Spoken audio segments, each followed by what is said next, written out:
여기가 우리가 태어나고 살아가고 또 죽어야 할 바다인데 이젠 이 바다조차 우리를 밀어내고 있습니다.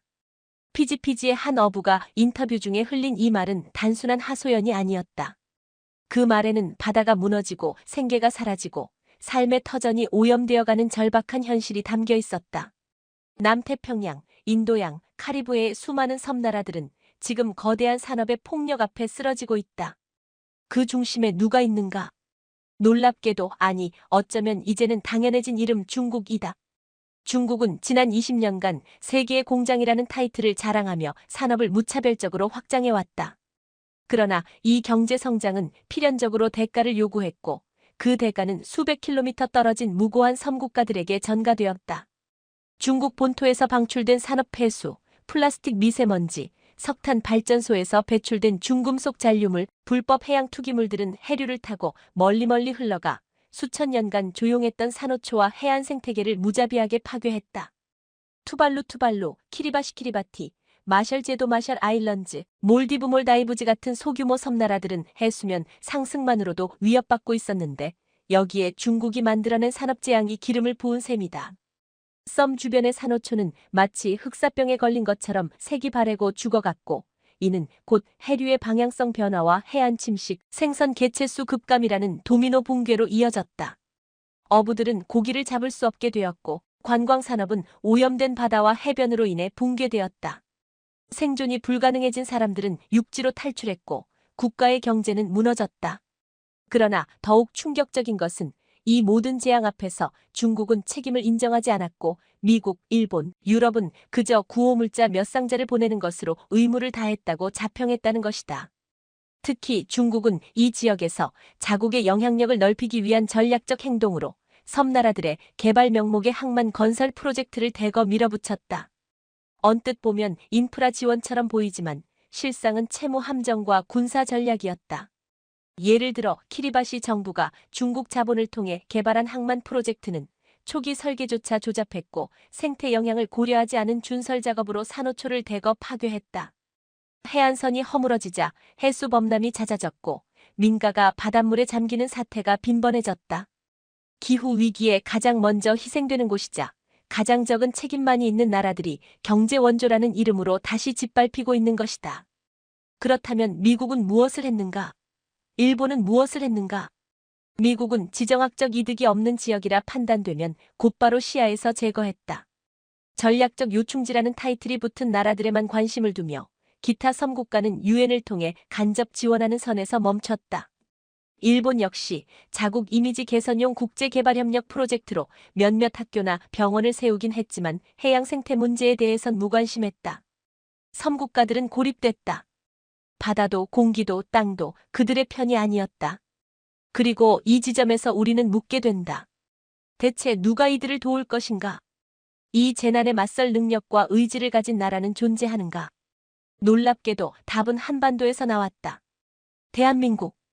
바로 우리가 그 해답이 될 준비를 마쳤고 이제는 행동에 나서고 있다는 사실을 세상은 아직 충분히 인지하지 못하고 있을 뿐이다.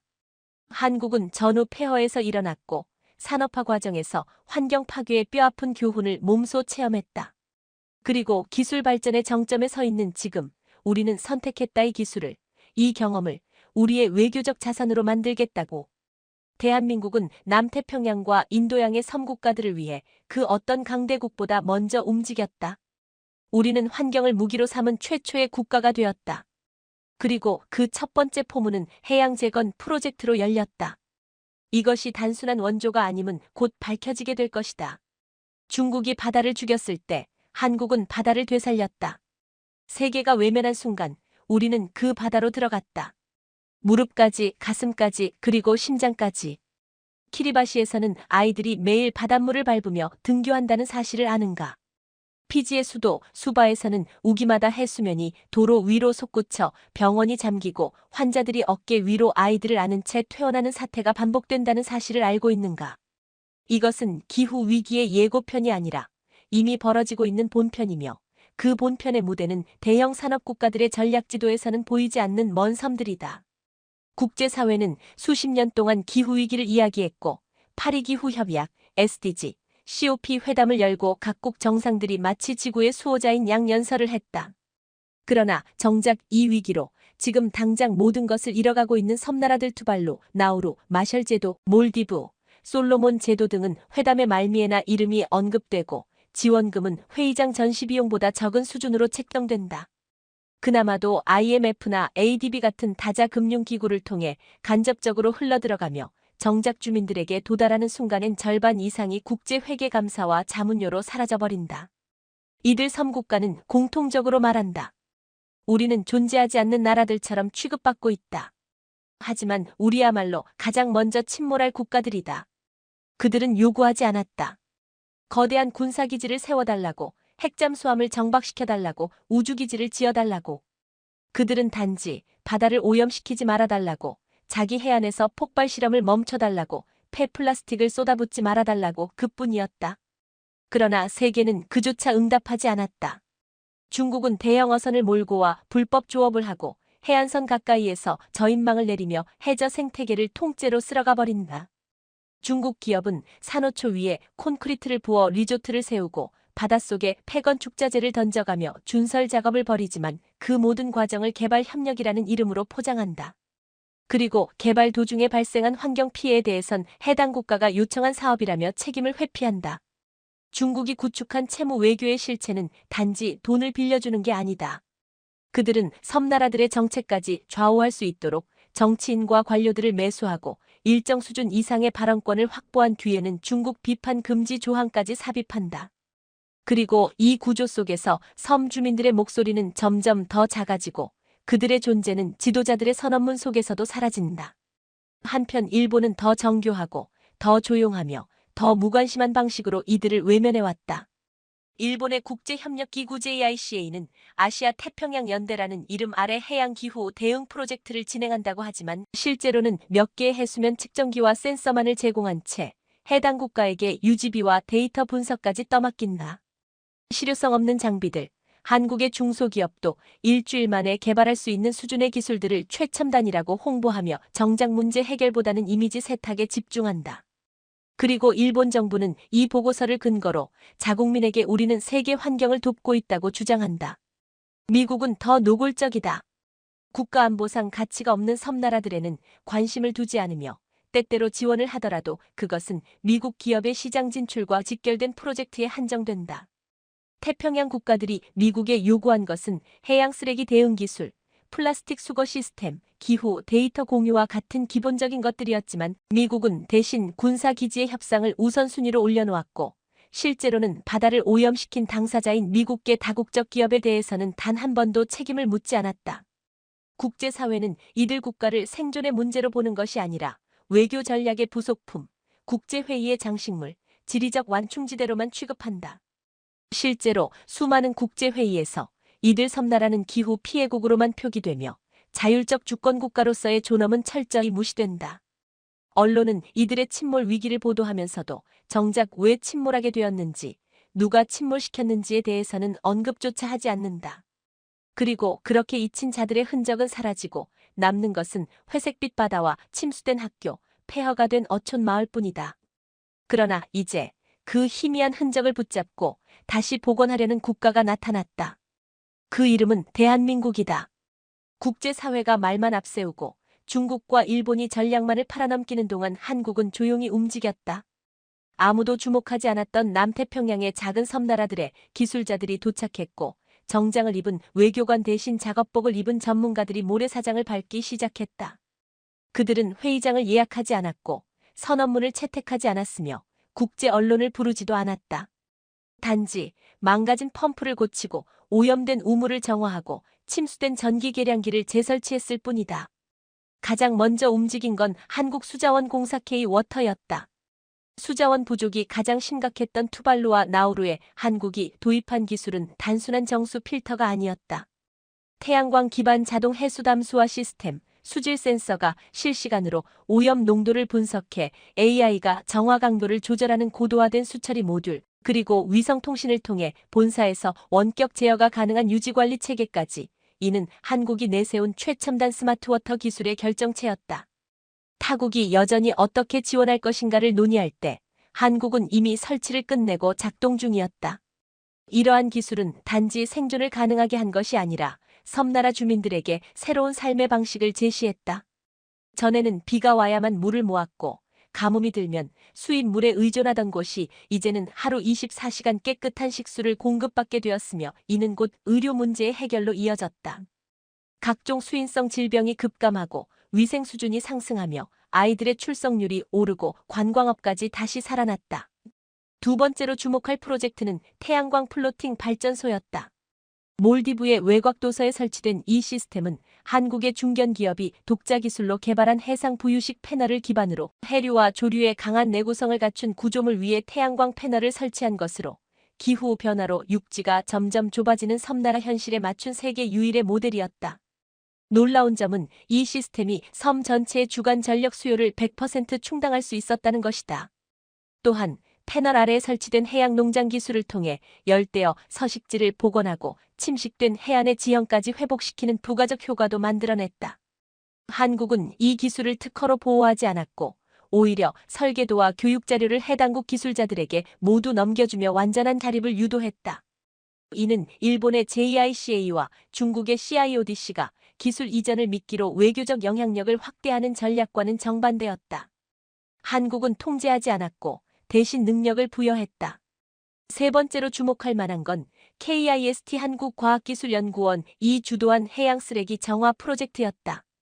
마셜 제도의 심각한 플라스틱 오염 해역에 투입된 이 사업은 단순 수거가 아닌 해류의 흐름을 분석해 오염 집중 해역을 자동 추적하는 드론 시스템, 미세 플라스틱을 정화하는 전기분해 장치, 수거 후 재활용 자원화까지 포함한 폐쇄형 순환 모델이었다. 프로젝트 총괄 책임자는 이 기술은 단순히 쓰레기를 없애는 것이 아니라 바다 생태계를 복원하고 동시에 섬 주민들에게 경제적 수익을 돌려주는 구조라고 강조했다. 실제로 수거된 해양 쓰레기는 현지에서 3D 프린터 원료로 재생산되어 관광 상품이나 생활용품으로 만들어졌고 이는 곧 섬의 경제를 되살리는 도구가 되었다. 이러한 프로젝트들을 통해 한국은 단순히 환경을 보호한 것이 아니라 환경을 기반으로 한 미래 경제 시스템을 선물한 셈이었다. 마치 전후의 폐허 속에서 새마을 운동을 통해 국민 모두가 일어났던 것처럼 섬나라들에게도 기술 자립을 전제로 한 새로운 성장 모델을 제공한 것이다.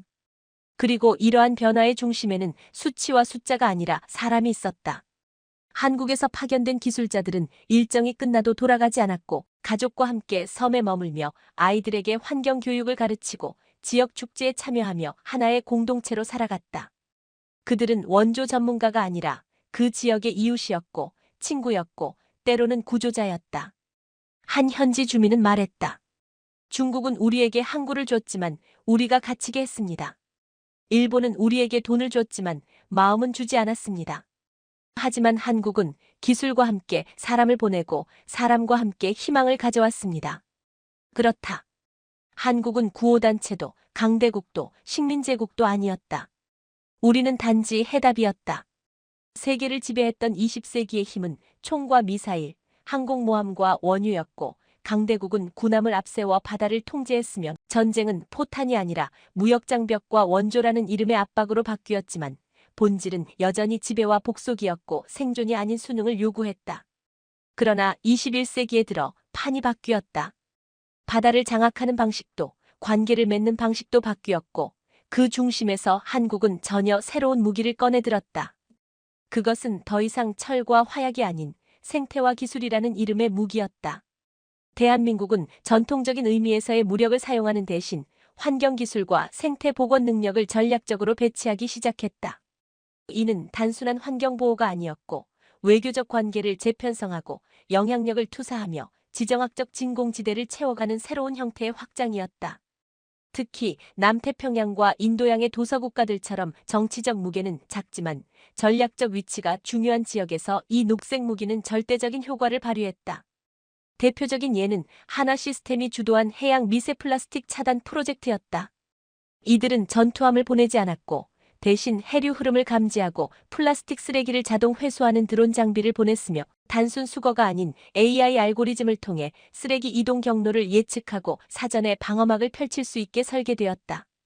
이 기술은 중국이 수십 년 동안 시도했지만 실패한 미세 플라스틱 제거 문제를 단 8개월 만에 해결한 사례로 말레이시아, 몰디브, 파푸아뉴기니가 경쟁적으로 이 시스템을 도입하겠다고 요청했을 정도였다. 또한 LG CNS는 기후감시 위성 데이터와 연동된 기상예보 시스템을 통해 기후 변화로 인한 태풍, 해일, 해수면 상승을 조기에 감지하고 주민 대피를 지원하는 플랫폼을 구축했다. 이 기술은 미국이 제공하는 글로벌 시스템보다 3배 빠르고 일본의 기상청보다 정확도가 15% 높았으며 무엇보다도 한국은 이를 무상으로 제공했다. 중국이 위성 정보를 이용해 군사기지를 감시하고 미국이 이를 협상 카드로 쓰는 반면 한국은 이 데이터를 공공재로 선언하고 남태평양 12개국과 공유 협약을 체결함으로써 아예 정보 접근의 기준을 새로 정립했다. 그리고 환경기술은 단순한 시스템이 아니라 생활의 무기가 되었다. 삼성전자의 그린마이크로 그리드 기술은 전력망이 불안정하거나 존재하지 않는 섬 지역에 설치되었으며 태양광, 풍력, 폐기물 에너지까지 통합하여 마을 단위의 에너지 자립을 가능하게 했다. 이 시스템은 단순히 전기를 제공하는 것을 넘어 주민 스스로 유지하고 고장 시 교체할 수 있도록 부품을 모듈화해 개발되었으며 이를 통해 기술에 종속되지 않고 기술을 사용할 수 있게 만들었다. 이러한 무기들은 사람을 죽이지 않았고 오히려 살려냈으며 총알을 쏘지 않았지만 마음을 얻었고 함선을 보내지 않았지만 항구를 지켰으며 군사협정 대신 기술협정, 무기 수출 대신 노하우 이전, 파병 대신 전문가 파견으로 존재감을 확장해 나갔다. 중국이 1대1로를 통해 항만을 점유하고 미국이 인도 태평양 전략을 통해 군사기지를 확보할 때 한국은 단 하나의 조건만을 제시했다. 우리는 당신들의 바다를 지킬 기술이 있고 지킬 의지도 있다. 당신들이 원한다면 우리는 여기 있다. 그 제안에는 지배가 없었고 강요도 없었으며 단지 함께 살아남자는 제안이었다. 이러한 한국의 생태무기는 무력 없는 안보, 확산 없는 영향력이라는 전례 없는 성과를 만들어냈다. 미국은 이를 의식하기 시작했고 일본은 당황하기 시작했으며 중국은 분노를 감추지 못했다. 특히 중국 외교부는 한국이 남태평양에 과도한 기술 개입을 하고 있다며 비난했고 중국 관영 언론은 한국이 미국 대신 아시아의 프락시 외교를 펼치고 있다고 날을 세웠지만 정작 섬나라들은 단호했다. 우리는 누구의 프락시도 아니다. 우리는 한국의 친구이며 기술의 동맹이다. 이것이 오늘날의 대한민국이 선택한 길이다. 바다를 총으로 지키는 나라들은 이미 넘쳐난다. 그러나 바다를 되살리고 생태를 무기로 만든 나라는 단 하나뿐이다. 그리고 그 국기는 파란 하늘과 흰색 물결 위에 삼색 태극이 솟아 있었다. 신뢰는 어느 날 갑자기 얻어지는 것이 아니다. 서류 위의 숫자나 다자간 회의장에서의 공약, 회색 정장의 수백 개 언어로 인쇄된 선언문은 결코 신뢰를 만들지 못하며 오히려 실천 없는 언어는 기억을 파괴하고 기대를 지워버리는 독이 된다. 특히 수십 년간 수많은 강대국들로부터 도와주겠다는 말만 듣고 정작 위기 앞에 홀로 버려졌던 섬나라들에게 있어 신뢰란 곧 반복된 실망과 같은 말이었고 숫자로 채워진 서약서보다 현장에서 진흙을 밟는 한 명의 기술자가 훨씬 더 큰 의미를 지녔으며 그 점에서 한국은 말이 아니라 행동으로 기억되기 시작한 거의 유일한 국가였다.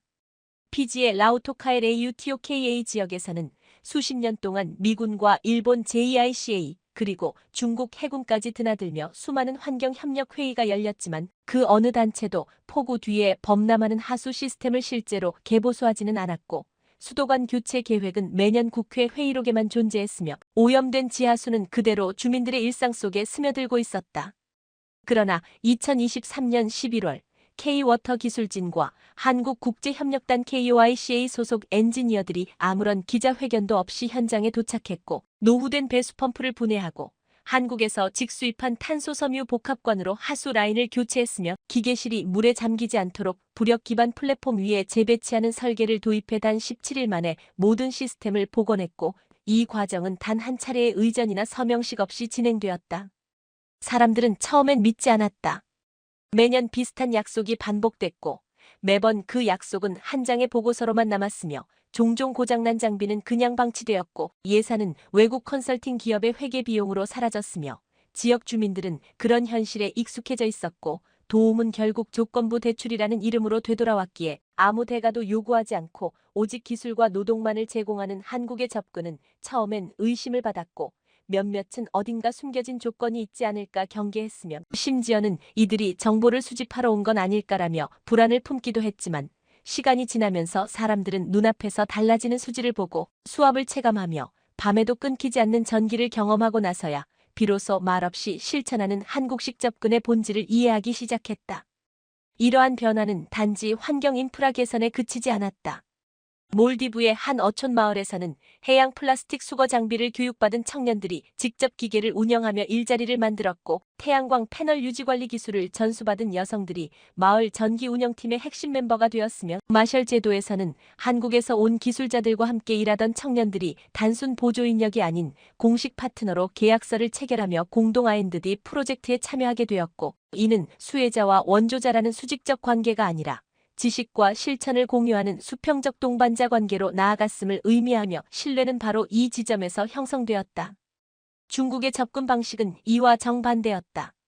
대규모 장비를 공수해와서 단기 설치만 마친 뒤 떠나는 방식, 현지 인력을 기술 전수 없이 단순 노동력으로만 활용하고, 유지보수는 중국 본토 인력을 다시 보내서 진행하는 중앙집중식 통제, 그리고 무엇보다 정치적 발언을 요구하는 협약이 뒤따르며 지원이라는 외피 아래 사실상의 의존 구조를 구축한 반면, 한국은 한번 들어가면 끝까지 남았고, 문제가 생기면 전화가 아닌 직접 현장으로 돌아왔으며, 장비를 넘기고 끝나는 것이 아니라 배워서 써라라는 메시지를 주었고, 이후에도 비공식적으로 현지 기술자들과 온라인 커뮤니티를 통해 자문을 주고받으며 관계를 유지했으며, 이러한 태도는 단순한 기술 지원이 아니라 생존을 함께하는 공동체적 신뢰의 출현이었다.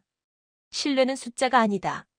한국이 얼마를 썼는가 보다, 얼마나 오래 현장에 있었는가, 누가 이름도 없는 마을까지 들어가 설명하고 손으로 직접 배관을 돌렸는가, 어떤 언론도 취재하지 않은 외딴 섬에서 몇 명의 아이들이 깨끗한 물을 마셨는가, 이 모든 작지만 결정적인 실천이 진짜 신뢰를 만들었다. 그리고 이제는 섬나라의 지도자들이 한국 정부를 먼저 찾아와 말한다. 우리는 지칠이 아닌 한국을 선택하겠습니다. 이것은 외교적 레토릭이 아니라 절망 끝에서 손을 내밀었을 때 그 손을 가장 먼저 잡아준 국가에 대한 진심 어린 반응이다. 중국은 남태평양을 자신의 대전략의 완충지대로 여겨왔다. 외형적으로는 개발협력, 인프라 지원, 경제 원조를 앞세웠지만 그 이면에는 미일을 견제하기 위한 해상 루트를 확보하고 대만을 외교적으로 고립시키며, 장기적으로는 제2태평양 함대의 영향권을 구축하려는 지정학적 의도가 분명히 깔려 있었고, 이 전략은 수십 년 동안 상대적으로 방어력이 약한 도서국가들을 대상으로 무리한 항만 투자, 통신기지 건설, 통화 확장, 외교 로비로 이어졌으며, 1대1로의 해상 버전이 이 지역에서 은밀히 작동하고 있었던 것이다. 그러나 예상치 못한 변화가 등장했다. 대한민국이었다. 무기를 들고 나타난 것도 해군 함정을 파견한 것도 아니었으며, 어떤 위협적인 외교 수사를 동원한 것도 아니었고, 오직 기술과 신뢰, 그리고 오랜 시간에 걸친 현장 중심의 실천으로 영향력을 구축하기 시작하자 중국은 당혹감을 넘어 분노를 드러내기 시작했다. 왜냐하면 한국은 중국과 전혀 다른 방식으로 같은 목적지를 향해 나아가고 있었고, 결정적으로 섬나라들은 한국의 방식에 훨씬 더 신뢰를 보내고 있었기 때문이다. 중국은 외교적으로 먼저 반격에 나섰다. 관영 매체 환구시보는 한국이 남태평양에서 중국을 견제하려는 의도를 숨기고 있지 않다며, 소위 녹색기술 외교라는 이름 아래 자국의 영향력을 확대하려는 신식 외교주의의 표본이라고 비난했고, 중국 외교부는 한국 정부의 비공식 루트를 통해 지역 정세를 교란하지 말라는 압박을 가했으며, 심지어 일부 섬나라 외교관에게는 한국과의 기술 협력은 외교 관계에 심각한 영향을 미칠 수 있다는 협박성 메시지를 전달했다. 그러나 문제는 한국은 아무런 정치적 조건도, 군사적 연계도, 외교적 종속도 요구하지 않았기 때문에 중국이 주장하는 위협의 논리가 섬나라 정부에게는 전혀 설득력을 갖지 못했다는 것이다. 오히려 섬나라의 주민들은 묻기 시작했다. 중국은 왜 한국이 도와주는 걸 싫어하는가? 자신들이 도와주지 않을 거면 도와주는 이들을 왜 방해하는가?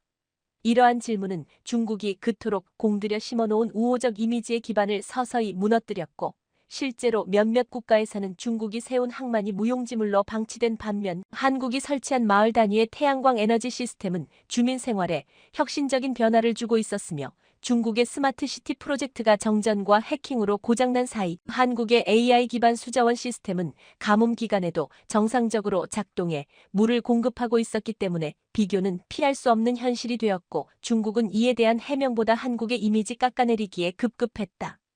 더욱 당황스러운 지점은 한국이 어떤 홍보도 하지 않았다는 사실이다. 중국은 수십억 위안을 들여 만든 개발 협력 사업을 대대적으로 국제사회에 알리고 UN 회의에서 홍보 부스를 설치하며 영향력 과시를 시도했지만 한국은 단 한 번도 기자단을 초청하거나 외교 행사에서 이를 자랑하지 않았고 그래서 더욱 섬나라들에게 진정성이 느껴졌으며 중국의 전략가들은 이 조용한 외교가 사실상 더 치명적인 영향력 확산 방식이라는 것을 뒤늦게 깨달았고 이는 단순한 이미지 전쟁에서의 패배가 아닌 영토는 아니지만 영향력에서 완전히 밀려난 패권 붕괴의 조짐으로 받아들여졌다. 이에 중국은 보다 공격적인 전략으로 전환했다. 일부 섬나라에 대해 경제협력 중단을 경고하며 해운 노선의 통제와 수입 허가 지연, 원조 철회를 들먹였고 이와 동시에 기술 장비의 회수와 현지 인력 철수도 강행했으며 이러한 행동은 오히려 현지 주민들에게 한국이 도우면 중국은 떠난다는 명확한 대조를 각인시켰고 그 결과로 마셜 제도와 투발루에서는 정부 차원에서 한국과의 기술 협력 강화를 우선시할 것이라는 공식 입장을 내게 되었고 일부 국가는 자국의 교육 과정에 한국식 환경 기술을 반영하는 커리큘럼 개편을 논의하기에 이르렀다. 중국이 잃은 것은 단지 외교적 존재감만이 아니었다. 그것은 신뢰였고 정당성이었고 무엇보다 필요한 나라라는 정체성이었으며 지금 이 순간에도 한국은 묵묵히 기술자들을 보내고 고장난 기계를 고치고 지진으로 무너진 정수시설을 다시 세우고 있으며 이를 지켜보는 사람들은 더 이상 미국도 일본도 중국도 찾지 않는다. 그들은 단지 이렇게 말할 뿐이다. 이럴 거면 처음부터 한국이 왔으면 좋았을 텐데.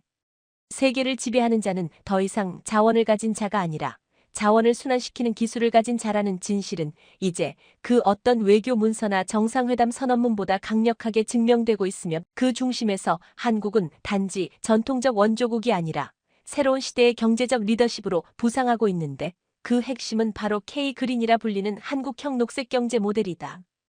K-그린은 단순한 재생에너지 기술이나 탄소 감축 목표가 아니라 기술 이전 지역 생산 현지 교육 자체 수익 창출로 이어지는 완전한 경제순환 구조이며 이는 지금까지의 서구식 원조 방식과도 중국식 인프라 중심 모델과도 완전히 다른 접근으로 섬나라들을 포함한 저소득 국가들이 외부에 의존하지 않고 스스로 일어설 수 있도록 설계된 자립형 생태경제 구조이고 가장 중요한 점은 이 시스템이 이익보다 관계를 우선한다는 철학을 바탕으로 운영된다는 것이다.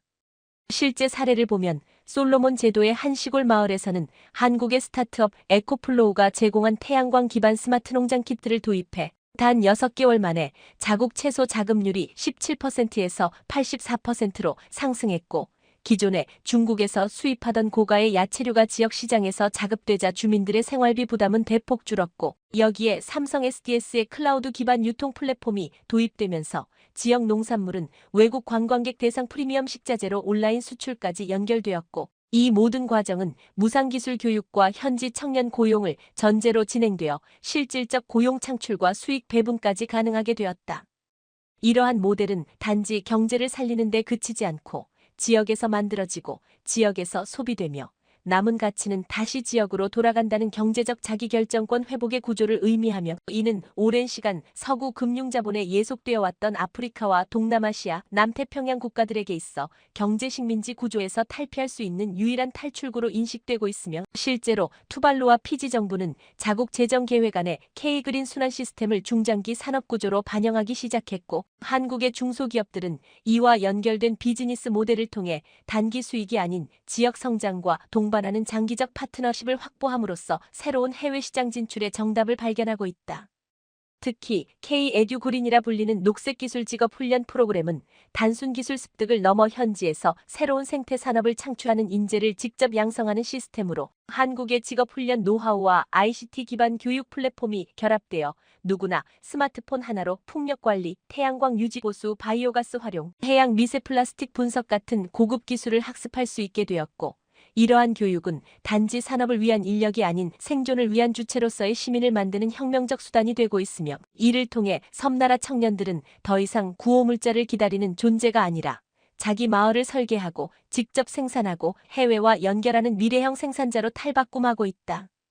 반면 중국과 일본의 모델은 여전히 공급자 중심이었고 그들은 기술을 직접 넘기지 않았으며 장비는 복잡하고 매뉴얼은 봉인되었으며 문제가 생기면 다음 차수 사업으로 미루거나 비용 청구서를 먼저 꺼내들었고 이 방식은 결국 수혜국가의 자립 가능성을 억제하고 다시 자금과 기술을 요청하게 만드는 악순환을 반복했으며 이는 표면적으로는 발전이지만 실제로는 종속을 심화시키는 함정 구조로 작용했기 때문에 한국의 K-그린은 단지 도움의 방식이 아니라 구조 자체를 다시 쓰는 전환의 모델로 받아들여지고 있는 것이다. 이러한 접근이 가져오는 효과는 단지 몇 개 나라의 경제 재건에 머무르지 않고 장기적으로는 글로벌 공급망의 지형 자체를 바꾸는 전략적 위력을 가지게 되는데 예컨대 한국이 지원한 바이오 에너지 생산 마을들은 유럽 바이오 연료 시장의 공급지로 연결되고 있으며 해양 쓰레기를 활용한 3D 프린팅 자재는 일본과 호주의 기업들이 구매를 요청하고 있고 이러한 흐름 속에서 섬나라들은 단순 수혜국이 아닌 녹색 글로벌 밸류체인의 구성원으로 편입되고 있고 이는 결과적으로 한국을 중심으로 재편되는 새로운 친환경 공급망 질서로 이어지고 있으며 한국은 이를 통해 국제사회에서 기술 주도국이 아닌 시장 구조 자체를 재편할 수 있는 영향력 있는 국가로 거듭나고 있다. K-그린 경제는 이처럼 가장 작고 가장 가난한 나라들의 삶을 회복시키는 동시에 가장 복잡하고 가장 강한 경제 질서의 균열을 내는 조용하지만 확실한 혁명이며 대한민국은 그 혁명의 중심에서 기술은 무기보다 강하다는 사실을 행동으로 증명하고 있으며 이는 단지 윤리나 이상이 아니라 실적과 성과 그리고 신뢰라는 단단한 숫자들로 입증되고 있는 현실이다. 일본은 언제나 세계의 품위 있는 조력자를 자처해왔다. 전후 평화국가의 이미지를 앞세우고 경제대국으로서의 책임을 언급하며 아시아와 아프리카에 수많은 학교를 세우고 도로를 놓으며 화려한 리플릿과 잘 다듬어진 다국어 연설로 국제회의장을 채웠지만 정작 그 이면에는 놀라울 정도의 침묵과 회피 그리고 실질 회피적 행정주의가 자리하고 있었고 이는 시간이 지날수록 더욱 명확해졌으며 특히 기후재난과 해양생태 붕괴 빈곤 국가의 자립 요구가 폭발적으로 증가하는 시점에서 일본은 도움을 가장한 무관심, 존재감을 유지하려는 침묵, 그리고 국제적 책무를 미루는 고급스럽고 냉정한 태도로 전락했다. 실제로 일본은 남태평양 도서국가를 포함한 소규모 저소득 국가들에게 ODA 명목으로 수많은 프로젝트를 시행해왔지만 그 대부분은 시설 건설 위주의 일회성 사업에 그쳤고 운영이나 유지보수, 지역 자립 시스템 구축에는 일절 관여하지 않았으며 문제 발생 시 책임 회피를 위한 사전 조항을 계약서에 삽입해두는 방식으로 체계적으로 피드백을 차단했으며 예를 들어 키리바시의 수도권 지역에 일본 JICA가 설치한 정수 시스템은 정작 필터 교체 주기를 6개월 단위로 설정해놓고 부품 공급은 1년에 한 번만 진행되도록 하여 한 해의 절반 이상을 고장난 상태로 방치하도록 만든 구조적 무능을 반복했지만 일본 측은 수원지 오염은 현지 정부의 관리 책임이라는 답변만 남겼다. 이러한 방식은 처음엔 일본답다는 표현으로 받아들여졌지만 시간이 흐르며 책임 없는 기계적 원조의 전형이라는 비판으로 바뀌었고 특히 한국과 중국이 적극적으로 기술과 인력, 시스템 통합과 주민 교육에 투자하면서 지역 내 신뢰를 쌓아가던 상황 속에서 일본의 과도한 형식주의와 소극성 그리고 의도적인 거리두기는 점점 더 비교 대상이 아닌 비판 대상으로 전환되었으며 피지, 통가, 바누아투 같은 국가들은 외교적으로 일본의 원조를 환영하지만 의존하지 않는다고 평가절하했고 일부 국가는 일본은 원조를 했지만 우리의 문제를 해결하진 않았다고 단언했으며 이는 단지 정치적 외교 수사에 그치지 않고 실제로 일본이 세운 시설들이 방치되거나 철거되고 그 자리에 한국의 장비나 호주의 유지보수팀이 투입되는 형태로 구체화되고 있다. 게다가 일본의 대응은 언제나 표면적으로만 반응하고 실질적으로는 무반응이라는 독특한 이중성으로 일관되었으며 예를 들어 COP 회의에서는 남태평양 도서국들의 탄소 감축 지원 요청에 긍정적 검토라는 표현을 반복하면서도 정작 재정 배정은 다음 회기로 미루거나 실행률을 10% 이하로 낮게 유지했고 환경기술 공유 요청에 대해선 민간 기업의 지적재산권 보호 문제를 이유로 사실상 무산시켰으며 이러한 흐름 속에서 일본은 아무 말도 하지 않으면서 아무것도 하지 않는 국가라는 인식을 굳혀갔고 더 심각한 것은 그 침묵이 점점 세계의 기대를 사라지게 만들었다는 사실이었다. 한국이 기술자와 시스템을 보내고 중국이 군사와 자본을 보내는 동안 일본은 보고서를 작성하고 통계를 정리하고 선진국 내부 회의에서만 논리를 반복했고, 이는 곧 실제 문제 해결보다는 자국 내 국제개발업계의 운영을 위한 자국 중심적 원조 순환 구조에 머무르는 구조적 한계를 드러냈으며, 이는 단지 비효율의 문제가 아니라 의지가 없다는 것. 다시 말해 일본은 애초에 이 문제를 해결할 생각이 없다는 냉소로 이어졌고, 이는 곧 국제사회에서 일본이 기술력은 있지만 도울 생각이 없는 나라, 돈은 있지만 움직이지 않는 나라, 존재하지만 영향력이 없는 나라라는 평가로 굳어지게 되었다.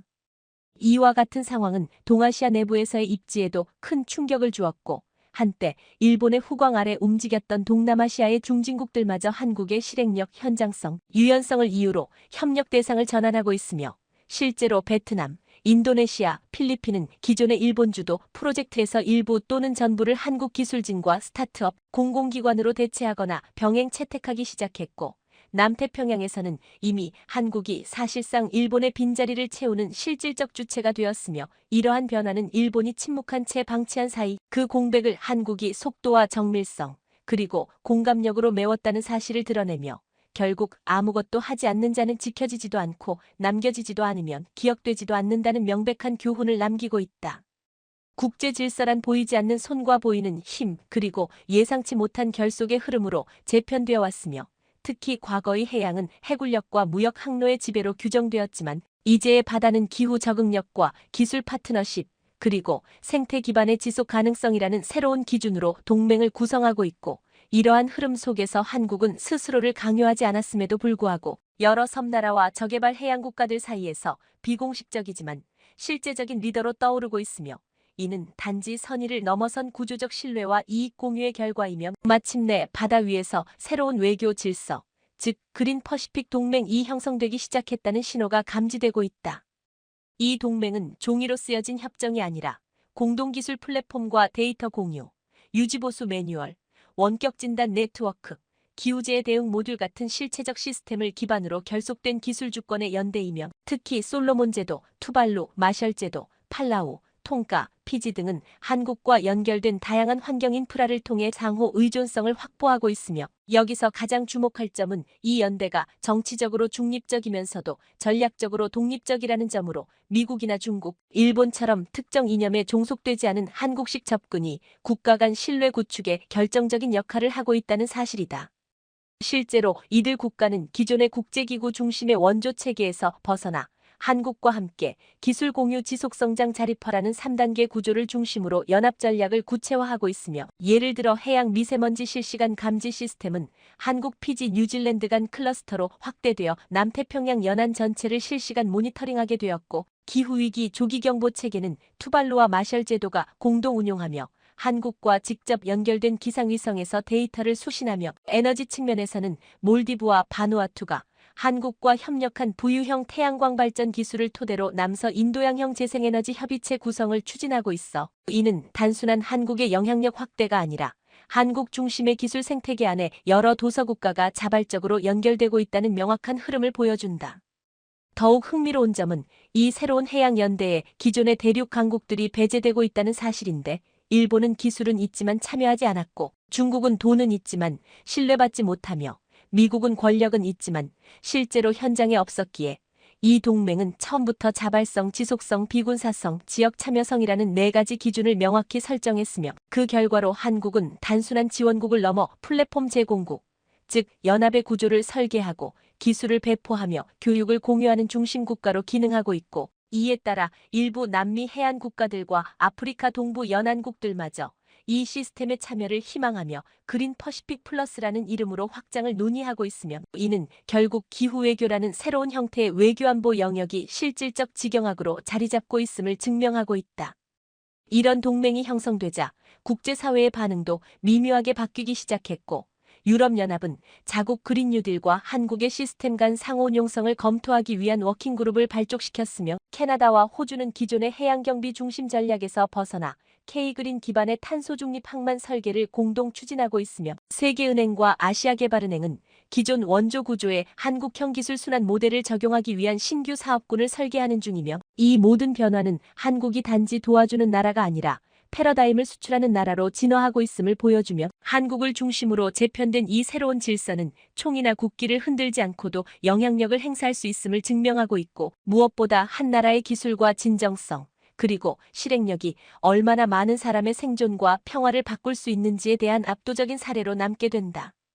결국 이 모든 구조는 한국의 정부나 대기업만이 만든 것이 아니라 수많은 현장 기술자와 연구자, NGO 활동가, 중소 스타트업, 해외 파견 인력들의 집요한 축적과 현장을 외면하지 않은 정책 설계자들의 일관된 전략이 하나로 모여 만들어낸 집합적 성과이며, 그 결과로 한국은 바다 위에서 힘을 쓰지 않고도 질서를 만드는 국가, 동맹을 이끄는 설계자, 미래를 제안하는 기술 외교의 선두자로 우뚝 서고 있으며, 이는 새로운 시대가 더 이상 제국의 깃발이 아니라 기술과 신뢰가 만든 동맹의 바다에서 시작되고 있다는 결정적인 증거가 된다.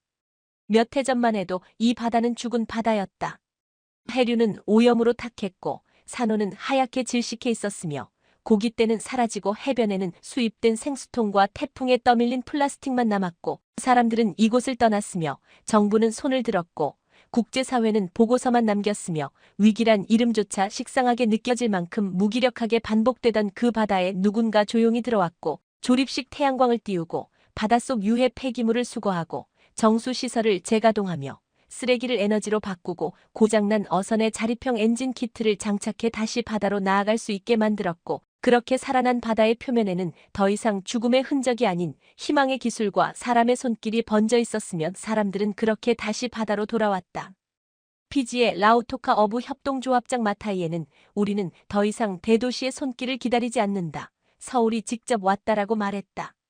몰디브의 전력청 기술팀장 아리파는 태양광 기술은 많지만 우리 곁에 앉아 설명해주는 사람은 한국인이 처음이었다고 증언했으며, 마셜 제도에서 수돗물을 다시 마실 수 있게 된 주민들은 서울이라는 이름을 기억했고, 지도에 찍히지도 않던 작은 섬의 아이들이 서울에서 왔어요? 라며 묻는 일이 흔해졌고, 이 모든 장면들은 대한민국이라는 국가가 더 이상 수출 중심 제조국이나 분단국가, 혹은 KPOP과 반도체의 상징이 아니라 기술을 통해 생존을 공유하고 미래를 구체화하는 신뢰의 수도로 기억되고 있다는 증거였으며, 세계는 지금 조용히 그러나 결정적으로 서울을 새로운 희망의 지명으로 받아들이고 있다. 중요한 것은 이것이 단지 누군가를 도와준 결과가 아니라 대한민국이 스스로 살아온 길을 되돌아보며 선택한 전략의 귀결이라는 점이다. 산업화의 극단 속에서 강을 잃고 공기를 잃었지만 정화했고 회복했고 시스템을 구축했고 기술을 개발했고 삶을 바꿔냈던 기억이 있기에 우리는 비슷한 고통을 겪는 이들에게 말이 아닌 증거로 응답할 수 있었고, 기술이 단지 시장 점유율을 높이는 도구가 아닌 생존의 설계라는 사실을 체화했기 때문에 우리는 도와주는 나라가 아닌 함께 살아남는 나라로 자리매김할 수 있었으며, 이것이 바로 지금 서울이 지도 밖의 이름들을 지도 안의 중심으로 연결하는 좌표가 된 이유이다. 서울은 바다를 소유하지 않았지만 바다를 회복시켰고, 함대를 보내지 않았지만 연대를 만들었고, 선언문을 요구하지 않았지만 원칙을 심었으며, 가장 먼 곳에서 가장 가까운 도움을 실현했고, 결국 바다를 건넌 것은 원조가 아니라 믿음과 기술, 그리고 사람의 손이었다는 진실을 세계는 이제 잊지 못할 것이다.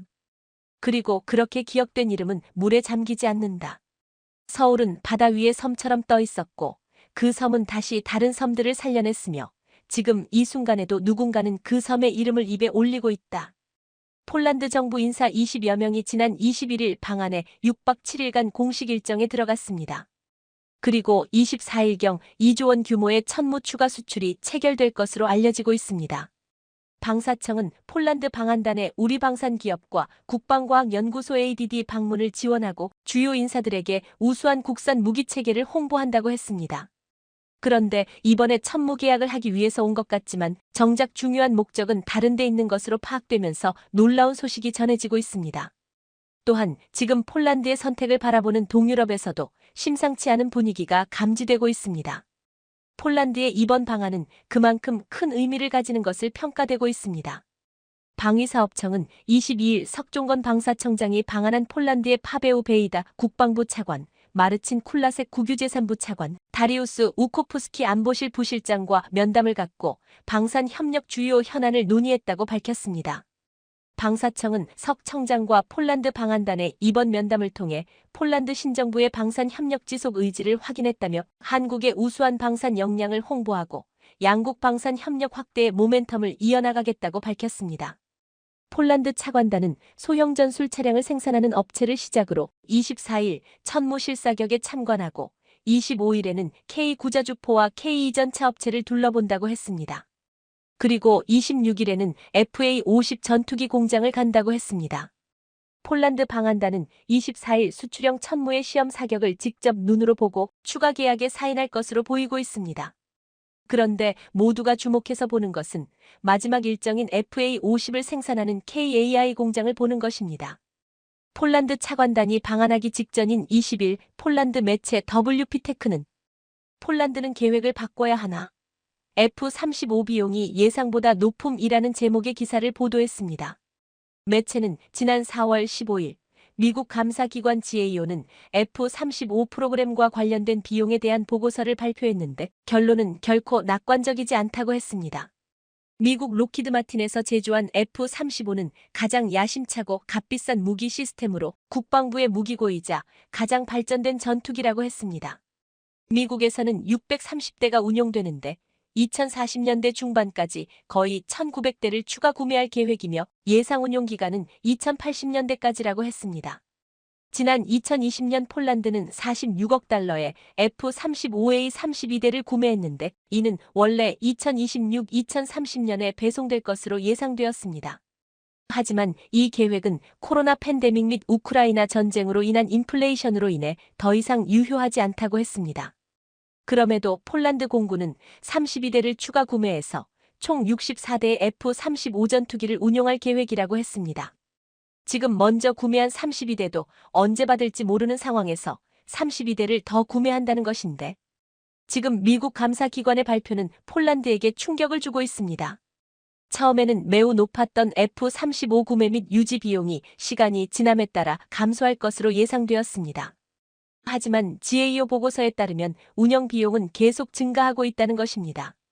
2018년과 비교하여 2023년 미국 F-35 함대 버전 A, B, C를 유지하는 데 드는 예상 비용은 44%나 증가했습니다. 심지어 미국의 항공기 사용자는 각 항공기의 운항에 매년 할당되는 최대 금액을 늘려야 하는 지경에 이르렀다고 했습니다. 당초 F-35A 한 대를 유지하는 데 드는 비용이 410만 달러였으나 지금은 F-35 한 대당 비용은 660만 달러에 달한다고 했습니다. 또한 F-35 엔진의 문제점이 계속 나오고 있는데 심각한 결함에 대한 수리 비용과 더불어 수리 시간은 예상보다 2배나 길어지고 있다고 했습니다. 폴란드는 F-35를 도입하는 당초 계획에 비상이 걸린 것입니다. 이런 상황에서 폴란드 차관단은 한국을 방문했고 마지막 날 FA-50을 보러 간다고 했지만 그곳에서 생산하고 있는 KF-21을 보는 게 주목적일 것으로 추측되었습니다. 또한 방사청은 22일 폴란드 차관단을 보란 듯 놀라운 시험 영상을 공개했습니다. 영상의 제목은 KF-21을 얼리면 어떻게 될까? 였습니다. 이 영상은 KF-21 시제 4호기를 국방과학연구소 해미 시험장에서 전기체 환경시험을 수행한 장면을 찍은 것이었습니다. 전기체 환경시험은 저온, 강우, 결빙에서 항공기가 정상적으로 작동하는지 여부를 검증하는 시험입니다.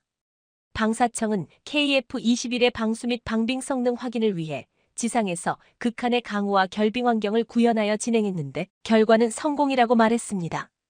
이를 본 국내 네티즌들은 고드름이 숭숭 달려 있어도 잘생김은 숨길 수가 없네. 멋지다 보라매. 대한민국 만세. 역시 대한민국은 노력과 지식으로 잘 살고 강한 나라로 갈 겁니다. 연구원들이 진정한 애국자. 가슴 뭉클. 눈물이 나려고 합니다. 오래전 군복무 시절에 월남전에서 쓰던 미군 소총을 수리를 해서 썼던 기억이 지금도 생생합니다. 박격포 포판조차 국산화 개발에 어려움을 겪었던 대한민국. 국방과학에 수고를 하시는 모든 연구원분들 감사합니다. 인도네시아 그리고 적성국으로의 기술 유출이 없게끔 부탁드립니다. 라고 반응했습니다.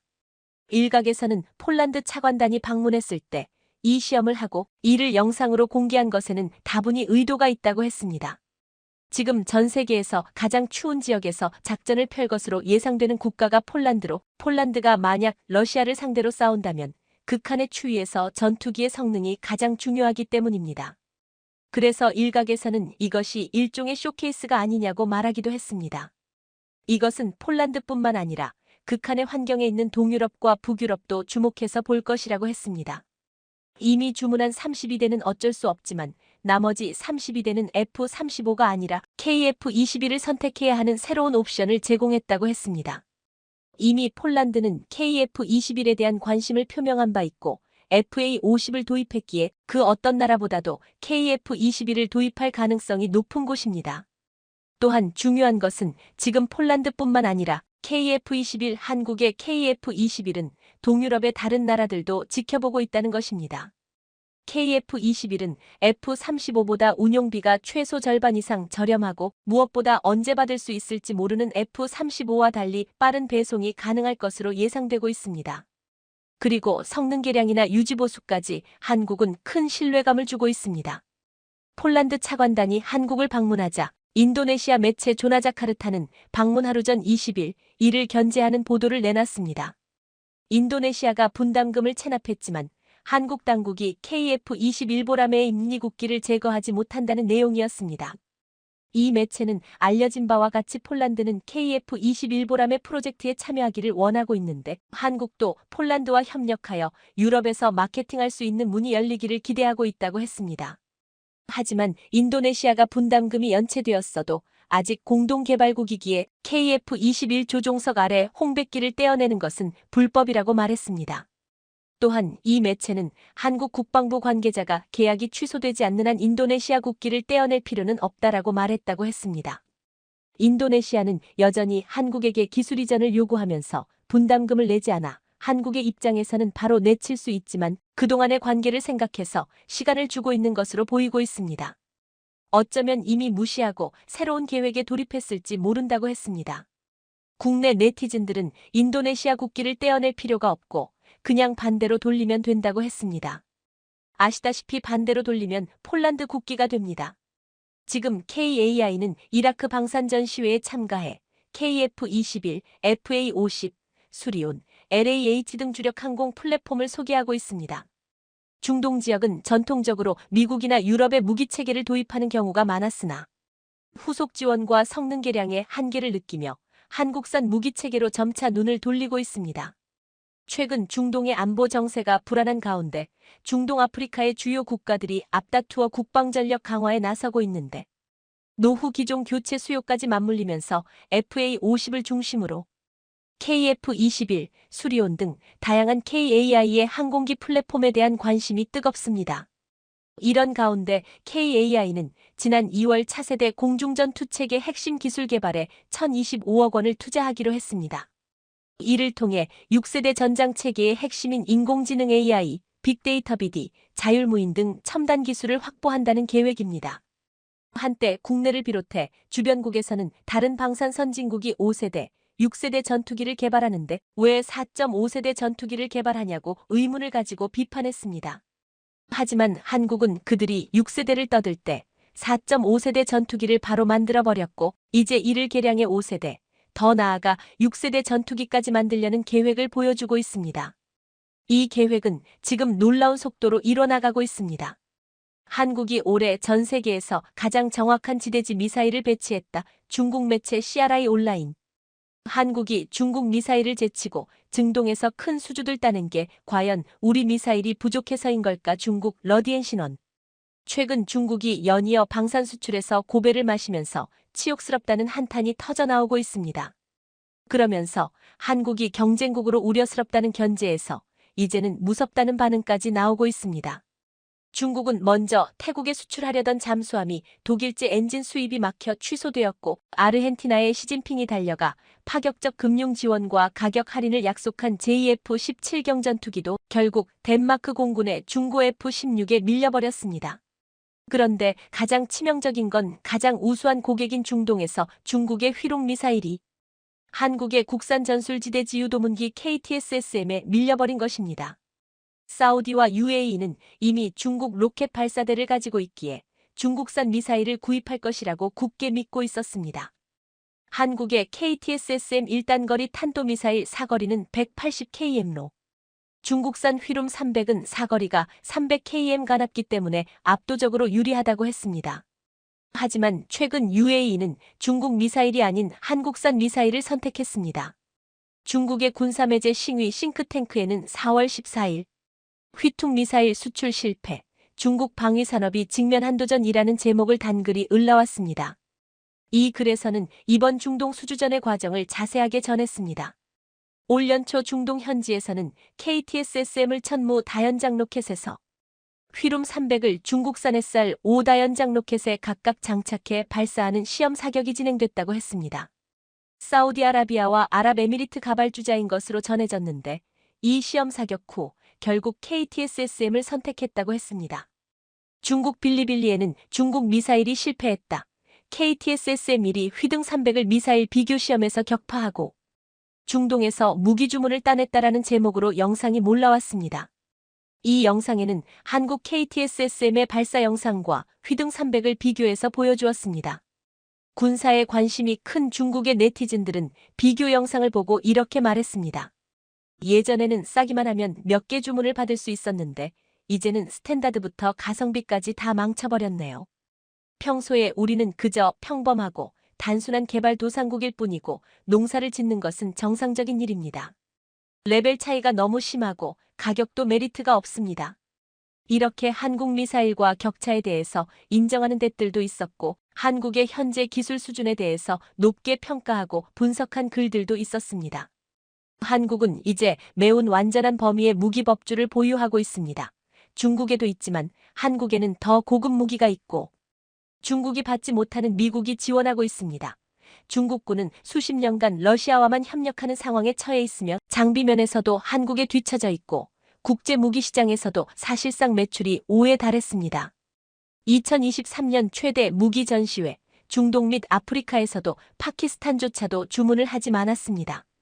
한국은 폴란드뿐만 아니라 아랍에미리트, 인도네시아, 필리핀, 핀란드 등으로부터 무기 주문을 받았습니다. 어떤 사람들은 아직도 자신의 꿈에 취해 있습니다. 한국은 곧 극초음속 미사일을 갖게 될 것입니다. 현무사는 사거리가 1.000km가 넘는 극초음속 미사일이고 목표는 YJ-21입니다. 한국의 군대는 강하지도 약하지도 않다고 생각했는데 아마전 세계의 몇십 위 정도였을 거라고 여겼습니다. 그런데 알고 보니 2020년 기준으로는 세계 7위였는데 올해는 5위가 되었습니다. 지난 몇 년 동안 한국은 이 순위에 머물렀어요. 이전에도 상위 10위 안에 들었습니다. 중국 매체들은 휘룡 300의 성능은 뛰어나지만 미국산 로켓 발사대와 호환되지 않아 밀렸다고 했습니다. 하지만 사우디와 UAE는 중국산 발사대를 분명 가지고 있었기에 변명처럼 들렸습니다. 실제로 휘룸 300은 사거리가 300km로 KTSSM 180배보다 길지만 KTSSM이 성능과 사용성, 가격 등에서 훨씬 더 우수해서 선택되었다고 했습니다.